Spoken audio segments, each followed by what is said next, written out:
Thank you. Tom Garrett of Virginia. First, I want to thank the chair for looking out for the junior members. We represent roughly the same number of people as the senior members, and I'm grateful.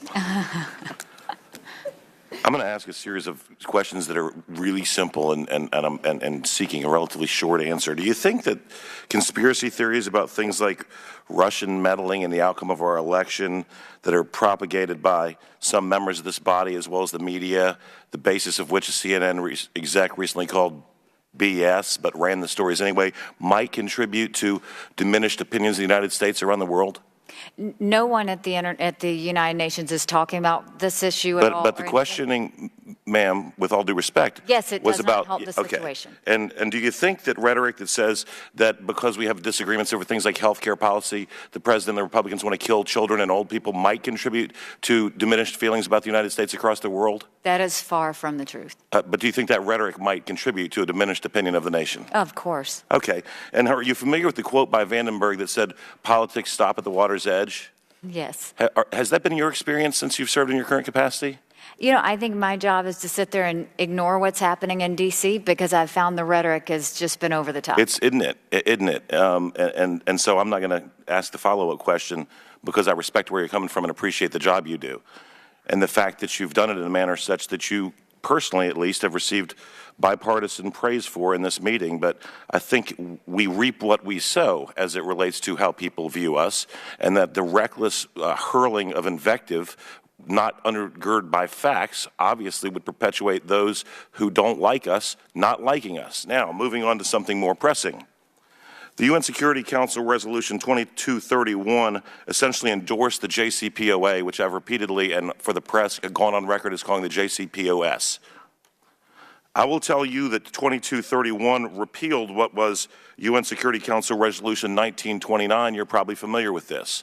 I'm not confident who the prior administration had negotiating the JCPOA, but are you aware that UN Security Council Resolution 2231 stated, quote, "Iran shall not undertake any activity related to ballistic missiles capable of delivering nuclear weapons," and then it was replaced by a UN resolution commending the JCPOA that read, "Iran is called upon not to undertake any activity related to ballistic missiles," and then they gave a little bit more latitude, designed to carry nuclear payload. Are you aware of this? It is one of the most dangerous things that happened when we passed the JCPOA, because basically what you did was you just deferred what's going to happen and you gave them a bunch of money to do it, and now you see that they don't follow the rules by 2231 with the testing, with the... Well, I would argue that they didn't violate the rules of 2231 because 2231 endorses the JCPOA, and the JCPOA says is called upon not to instead of shall not. And who wrote that? And that's a rhetorical question for our nation with the security of ourselves and our allies in mind, and how incompetent or nefarious are they? You don't need, it's rhetorical. Again, with all due respect. So my question becomes, is there a way, and I have no clue to the answer, to repeal 2231 and actually go back to the United Nations resolution, which was more effective in deterring Iranian aggression than what the United States led a multi-nation coalition in hammering out? Is there any way to go back from 1929 to 2231, which says shall not as opposed to is called upon not to? Russia would veto it. Okay, and that leads beautifully, almost like we coordinated this, into my next question. So there's been Russian aggression in South Ossetia. I'm going to probably butcher some of these names. Abkhazia, the Georgian regions. There's been Russian aggression in East Ukraine and Crimea. There's been a Russian and China veto of UN actions regarding the tragedy and crisis in Syria. How, and we spoke yesterday with the Secretary General, and he said, well, there's so many things we can't do because Security Council members would veto them. How do we make this organization with such lofty ideals an effective player on the world stage? And part two, it's tangentially related, how do we repair the message that was sent when Ms. Power abstained that we will not be loyal to our allies by virtue of how we conduct ourselves today at the UN?